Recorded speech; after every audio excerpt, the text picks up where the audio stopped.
तो चलिए शुरू करते हैं आज के हम लोग ऑब्जेक्टिव क्वेश्चन। जो क्वेश्चन नंबर फर्स्ट है उसमें कहा गया है कि जब कोई वस्तु ऋणावेशित हो जाती है तो इसका द्रव्यमान क्या होता है। तो आइए इसको पहले हम लोग समझ लेते हैं। तो जब कोई वस्तु ऋणावेशित की जाती है तो उसका द्रव्यमान कुछ बढ़ जाता है। ऐसा इसलिए होता है क्योंकि इसमें अतिरिक्त इलेक्ट्रॉन जुड़ जाते हैं और इलेक्ट्रॉन का अपना द्रव्यमान होता है। तो इस हिसाब से जो इसका ऑप्शन नंबर बी है वो करेक्ट है, यानी कि बढ़ता है।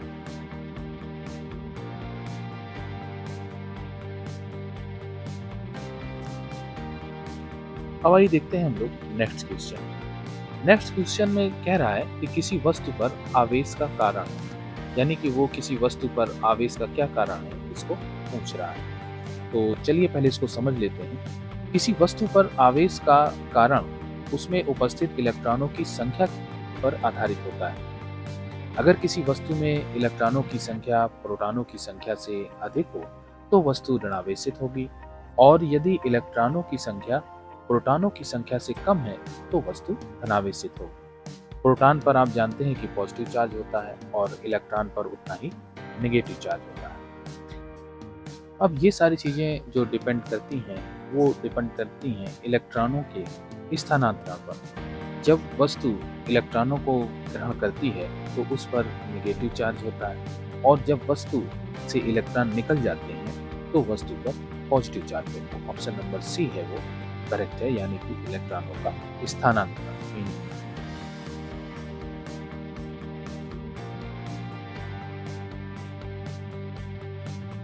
अब देखते हैं हम लोग नेक्स्ट क्वेश्चन।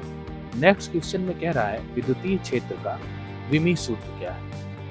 तो इसको भी समझ लेते हैं। विमी सूत्र के लिए आप राशियों के फार्मूले लर्न कर लें तो ये पोर्शन आपका सॉलिड हो जाएगा।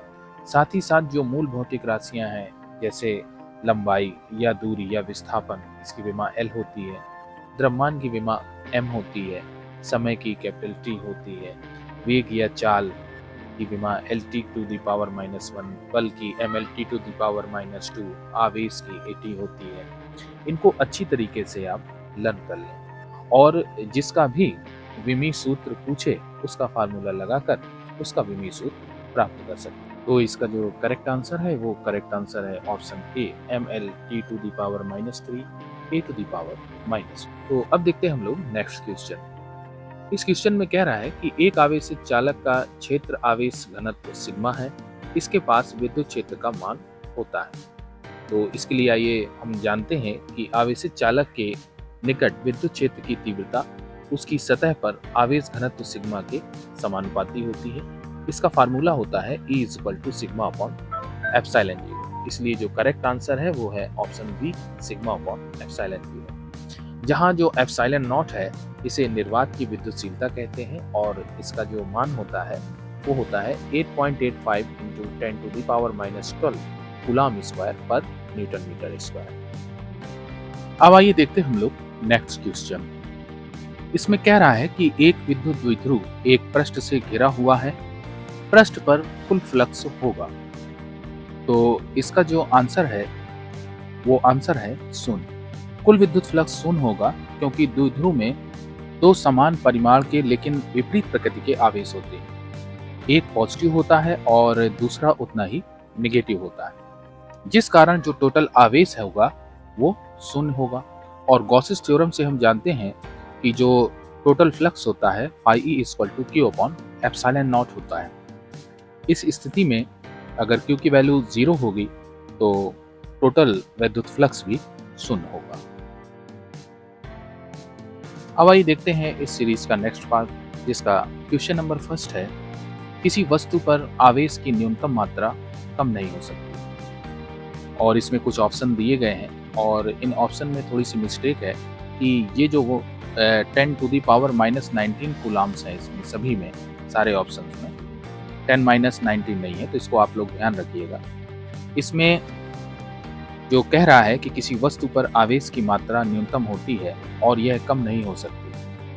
आवेश की यह न्यूनतम मात्रा इलेक्ट्रॉन के आवेश के बराबर होती है, जो लगभग 1.6 × 10⁻⁻19 कूलम होती है।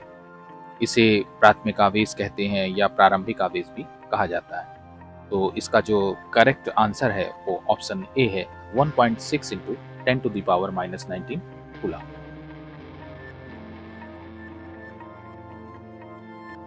अब आइए देखते हैं हम लोग नेक्स्ट क्वेश्चन। इसमें कह रहा है कि दो वैद्युत क्षेत्र रेखाएं एक दूसरे को किस कोण पर काटती हैं। तो विद्युत बल रेखाएं एक दूसरे को कभी नहीं काटती, ये आप ध्यान रखिएगा, क्योंकि यदि वे एक दूसरे को काटें तो उस बिंदु पर यानी कटान बिंदु पर दो स्पर्श रेखाएं खींची जा सकती हैं, जो उस बिंदु पर विद्युत क्षेत्र की दो दिशाएं भी प्रदर्शित करेंगी। और ऐसा संभव होगा नहीं, क्योंकि विद्युत क्षेत्र रेखाओं के किसी भी बिंदु पर खींची गई स्पर्श रेखा उस बिंदु पर परिणामी तीव्रता की दिशा को दर्शाती है, इसलिए केवल एक ही दिशा हो सकती है। इसलिए इसका जो करेक्ट आंसर है वो ऑप्शन डी है, नहीं काटती। अब आइए देखते हैं हम लोग नेक्स्ट क्वेश्चन। नेक्स्ट क्वेश्चन है, स्थिर विद्युतीय क्षेत्र होता है।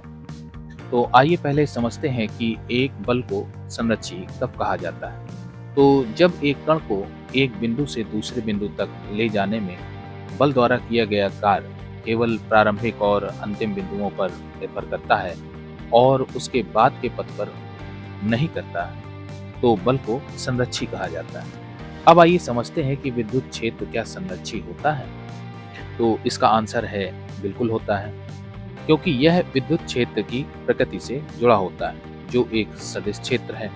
स्थिर विद्युत क्षेत्र में किसी आवेशित कण को किसी भी दो बिंदुओं के बीच ले जाने में कृत कार्य पथ पर निर्भर नहीं करता, बल्कि केवल प्रारंभिक और अंतिम बिंदुओं के बीच की स्थितिज ऊर्जा के अंतर पर निर्भर करता है। तो इसका जो करेक्ट आंसर है वो है ऑप्शन ए, संरक्षी। अब आइए देखते हैं हम लोग नेक्स्ट क्वेश्चन। इसमें कह रहा है कि एक ही पदार्थ के धातु के दो गोले ए तथा बी दिए गए हैं, एक पर +Q आवेश तथा दूसरे पर -Q आवेश दिया गया है। इसके बाद ये ऑप्शन दिए गए हैं। तो इसके लिए आप ध्यान रखिए कि जब कोई वस्तु धनात्मक आवेशित होती है तो वह इलेक्ट्रॉनों को खो देती है, क्योंकि प्रत्येक इलेक्ट्रॉन का द्रव्यमान होता है, इसलिए वस्तु का द्रव्यमान इलेक्ट्रॉन के खोने के कारण कम हो जाता है। इसके विपरीत अगर हम देखें तो जब कोई वस्तु ऋणात्मक आवेशित होती है तो उस पर इलेक्ट्रॉनों की अधिकता हो जाती है, जिससे उस वस्तु का द्रव्यमान बढ़ जाता है। अतः जो ऑप्शन बी है वो करेक्ट है, बी का द्रव्यमान बढ़ेगा।